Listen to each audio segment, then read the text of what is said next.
manangko kita kay daghanon din ang tangkuon.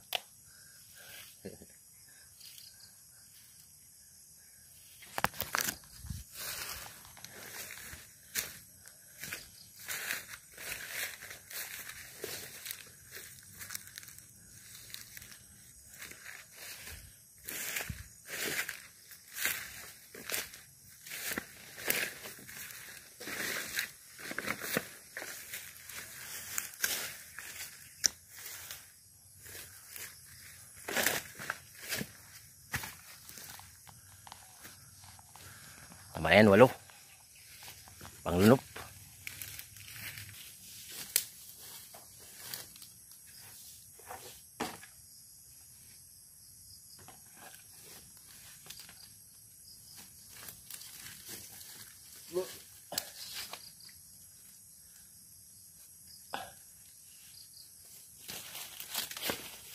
Mauli na ita kay hapon na. Uwi na tayo kay magata tayo ng lubi. Gataan ko yung lubi. Pwede ba yun? Ginataan na lubi.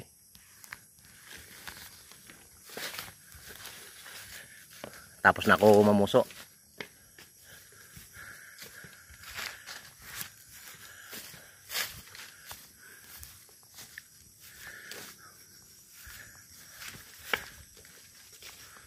Kumusta na dyan ang mga binaha sa Bicol? Ligtas ba ang lahat?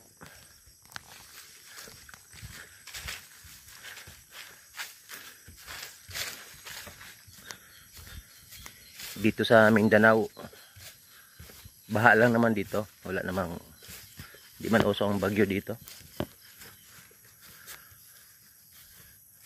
Ano?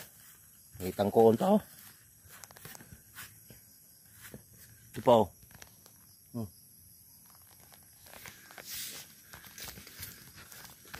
Oh, hinog ng saging oh.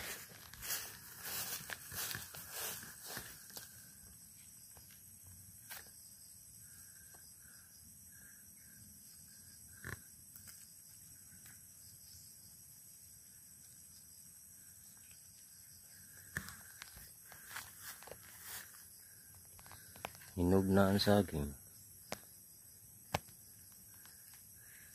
Oh. Ayaw kong kainin kasi nabilad ito sa araw. Nabilad sa araw. Bigay na lang natin sa uwak.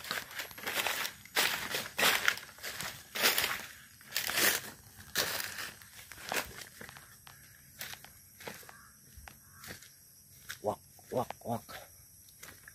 Yan pa lubi oh.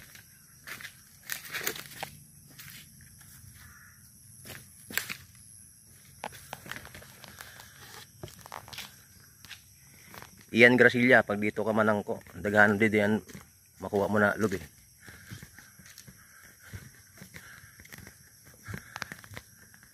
Pag nagbabaha didi ang mga nag-aabang sa tulay, libo ang nakukuha. Dami kasing ano dito, daming nyugan dito, maraming sapa. Kaya pagdating dun sa malaking malaking sapa, doon na naiipon yung mga lubi na naabangan nila sa tulay. Dami lang nakuha. Tinatrangkaso pala ako. Nadali ako kahapon ng ulan saka init. Paghakot ko ng kawayan. Sakit ng mga ko, bulalo ko. Sakit ng mga buto-buto. Masarap ito magpamasahe. Masarap magpamasahe dun sa tag 150 ba? Dun sa bakla. Kumita ka na. Namasahe ka pa. Joke lang. Papakain na pala ako ng baboy. Sama ang pakiramdam ko eh.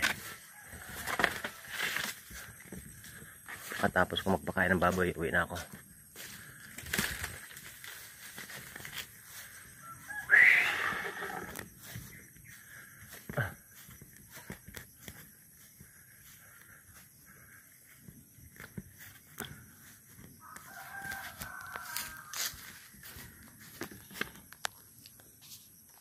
Yun ang tangkal ko. Ayan, tangkal ng baboy. Yan sa baba.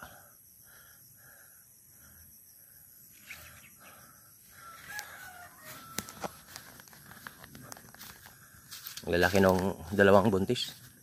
Si Joey, aywan ko kung buntis yun si Joey. Parang normal man yung tutoy niya. Guys, yung tutoy sa Bisaya, yung didi niya. Parang hindi lumalaki yung didi niya. Pero si Joey, lumaki na siya. Akala ko Bisaya ang baboy, hindi siya lalaki. 50-50 kasi yun. 50-50 Bisaya, 50 hybrid. Kaya lumaki din si Joey. Native pig.